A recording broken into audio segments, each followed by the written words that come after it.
Hi, this is Corey Johnston, and today's lesson is going to come from the third chapter in the first book of Timothy. And the first foundational fact we should proceed from is that the church is an organization, and as such, much like any other, everything rises, falls, and revolves around leadership. Ergo, it is incumbent that we define the expectations, the standards, and criteria of the virtues which leaders are to possess. So we are not to carelessly or arbitrarily elevate anyone to leadership positions because the responsibilities of the office demand certain expectations and obligations, and ambition is no substitute for ability. And the opening verse incidentally addresses the aspiration of those who might covet a position of leadership. And there's nothing wrong with that in itself, unless it becomes oriented towards the preeminence of position rather than the obligations of the office. And the verse reads, "Trustworthy is the word. If a man longs for the position of an overseer, he desires a good work." So there's nothing wrong with aspiring for leadership positions in the church, but a lot of people aren't willing to pay the price and lack the equipment and ability. So ambition is no substitute for ability. And James in James 3:1, he addresses that many of his audience, he was a bishop in Jerusalem, longed after the teacher position, but they were unaware of the consequences which entailed the performance in that position. But James was highly cognizant and aware of it. And this verse also brings to mind a quotation or a passage which I can paraphrase from the Roman writer Juvenal, which was, "Though ambition is in itself a vice, it is the parent of virtues." So having the ambition for leadership position is not to be discouraged, but we should be aware of the obligations and responsibilities and consequences that such a position entails. An overseer, then, should be blameless, the husband of one wife, sober, sensible, orderly, kind to strangers, able to teach.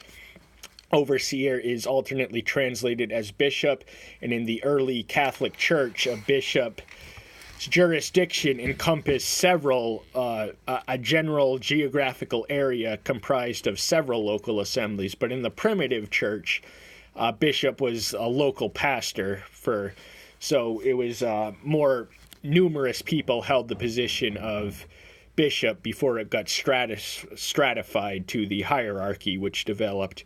And they should be blameless. That means they should be above reproach in public, because they should have nothing that can be criticized from the outside in, from the public, because the world is constantly seeking to dismantle our claims. And one of the ways they do that is by pointing to the hypocrisy of believers, and those who occupy leadership positions are especially vulnerable to such criticisms. Ergo, it is incumbent that their reputation be beyond reproach. The husband of one wife, this is an admonition against polygamy or plural marriages. Now, to not be married is no disqualifying factor. Indeed, Paul himself and the Savior himself both were celibate bachelors, but the principle enshrined is that the foundation for ministry can be found in the home, the idea being that he who is able to discipline, teach, and guide his children will be more able to do so with a flock. The principle of Luke 16:10, he who is faithful over a little can be entrusted with a lot, is clearly enmeshed in that. But that's getting a little far ahead of ourselves. Sober, that means that they are not to be prone to intoxication, be it on alcohol or self or adulation or anything which can be inebriating or intoxicating, which can distort one's vision and corrupt one's thinking.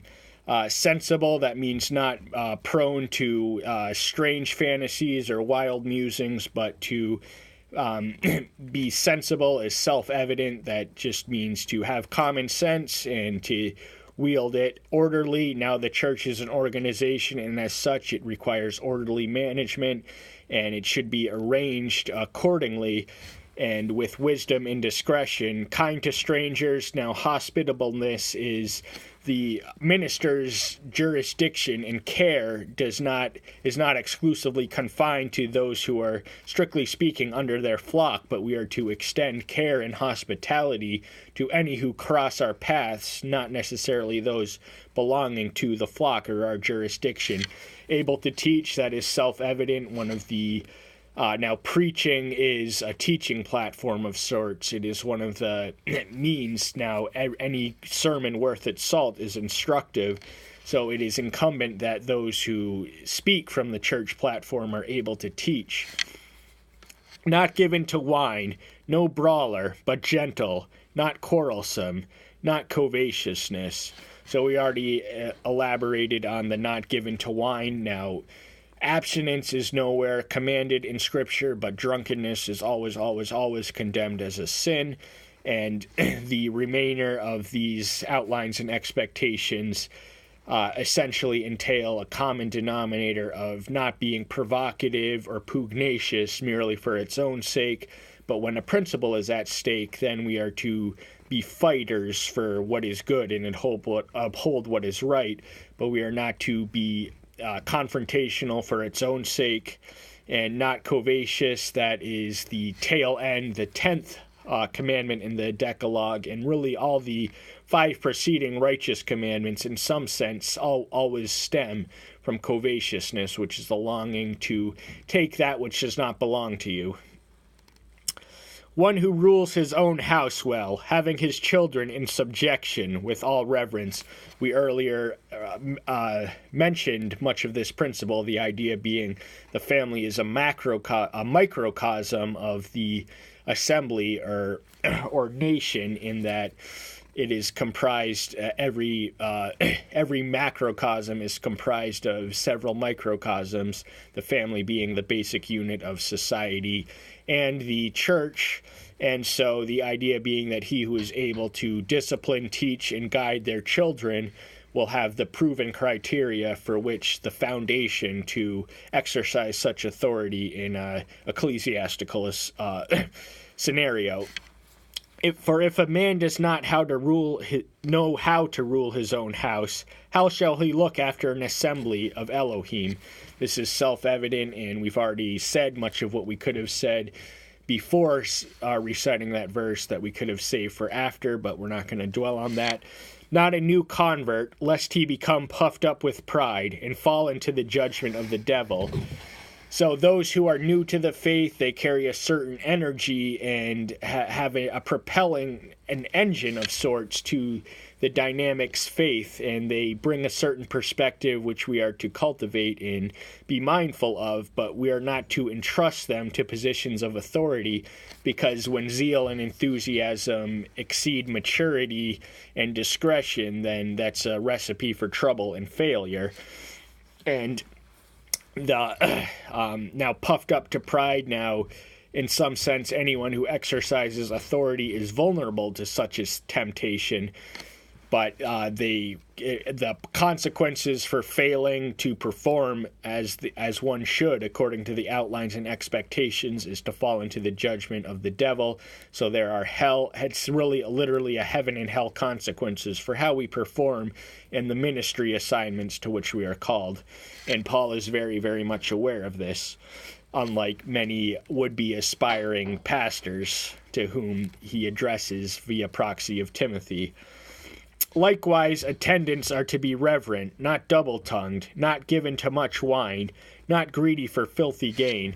Attendants is alternately translated as deacons, and the origin of this office can be found in Acts 6, where seven men are elevated to the immediate subordinates of the apostles, and they were to tend to the physical needs, thereby to enable the apostles to attend to the ministry of the word. And 2 of the 7's name which immediately spring to mind are Stephen and Philip. The fuller list can be found in Acts, I believe, chapter 6, verse 4.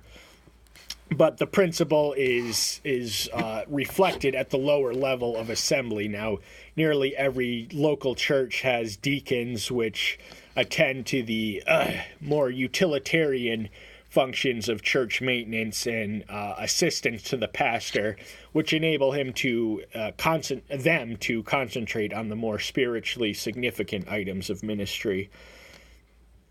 And the same principles reflected in a top-tier minister are to be reflected in some sense by all who follow, because they set the example for those who are under their jurisdiction and in their flock, but it's to be more especially so at the deacon level. And much of what we've already read there's really nothing new. Not greedy for filthy gain, filthy lucre in other translations. That means ministry is not to be motivated by money, because money invites certain temptations and corrupts what should be a worthy aspiration and calling, and debases it and belittles it. And holding to the mystery of the faith with a clean conscience. Mystery is a theological term for an item which was once concealed, an item of information of spiritually significant truth which was once concealed that is now revealed. So much of what Paul extrapolates in the New Covenant was revealed peculiarly to him, and it had been a mystery to those living under the Old Covenant, but have now been made plain, and those who are aware of the ministry are not conflicted in conscience by it, but they adhere it and abide in it with integrity of intentions and performance of results. And let these also be proved first, then let them serve, if they are unreprovable. Again, the principle of Luke 16:10, that he who is proven trustworthy with little matters can be trusted with bit larger matters. So it's a level of earned trust, and performance should precede service. And wives in the same way, reverent, not false accusers, sober, trustworthy in every way. So the deacons' wives in family are in some sense to be a reflection of his. They are to possess the same virtuous characters and qualifications. Now, the wife is not to be prone to gossip, slander, or backtalk or small talk of any sort. And sober, trustworthy in every way. The word that springs to mind for emphasis is the 5-letter word every. So there's literally to be no area in which she is untrustworthy. Let attendants or deacon be the husband of one wife, ruling children in their own house as well. We've already covered the principles enmeshed in that verse. For those who have served well as attendants gain good standing for themselves, in much boldness in the faith that is in Messiah Yahshua. So the source of the confidence springs from performance and service. Now, we can acquire confidence in the path of proven service, more so having acquired that experience than doing it in the abstract or just not actually doing it, but theoretically envisioning it. I am writing you this, expecting you to come to you shortly. Timothy was stationed in Ephesus, which corresponds to the modern country of Turkey, which was provinced in the Roman Empire as Asia Minor. And Paul, the scope of his ministry was truly pan-national. So as far as the Eastern Mediterranean, he had a foot in nearly every door. So one of the ways he communicated doctrine was through letters, and Christianity is unique in that it uses letter as an instructive mechanism. And that came into being as a result of the geographical necessities of church management. But if I delay, that you might know how you should behave in the house of Elohim, which is the assembly of the living Elohim, a support and foundation of the truth. So Timothy, we shouldn't infer by this that he needed, that it was necessary for him to do what should be done without having to be told to. The only reason he's being told to is for his own peace of mind, and it's really now a lot of the virtues that is to be found in a minister Timothy had in himself, but he was also to look at the list in light of those who he assigned. And the assembly of the living Elohim, the Elohim we worship, is living, dynamic, and the essence of religion is in relationship, and we are to cultivate a living relationship with the living, dynamic, and all eternal and ever-present Elohim. And the church is a support and foundation of the truth. Now the truth is the cornerstone of the church, and now truth is something all religions claim and all pilgrims seek, but we find the truth in the fullness in the Messiah, who claimed to be the living embodiment of truth.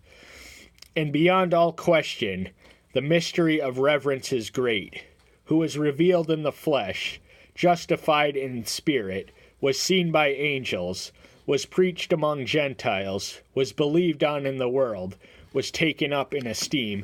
This is in reference to the Messiah, who is the object of the Messianic faith, and really it starts with an affirmation of the doctrine of the Incarnation, whereby divinity assumed the flesh and all the vicissitudes that entails, and he walked among men to minister them, and he was fully divine and fully human, and it is through that duality that we see the fullest picture of what divinity is like. So our picture of the Father, truly the most reliable and accurate reference point, is the Son.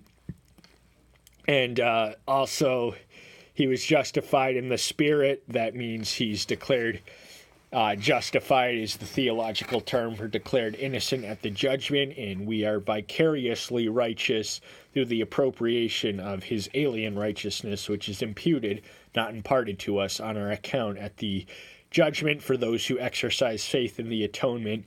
He was seen by angels. That means that there are heavenly witnesses to his ministry and his messiahship, and was preached among the Gentiles, not so much in his early ministry or his mortal ministry, the 3-year period, which he made it a point of reference to confine his ministry within the parameters of the chosen people. But Paul was delegated in the early apostolic division of labor, the apostle of the uncircumcised, or the Gentiles, to whom the message and plan and path of salvation was extended through preaching of preachers such as Paul, and was believed on in the world and was taken up in esteem. That's a reference to the doctrine of the ascension, which follows the death, burial, and resurrection. We can read of that in Acts 1:9. And that's all the time we have for today. Thank you so much. Tune in next time. Bye-bye.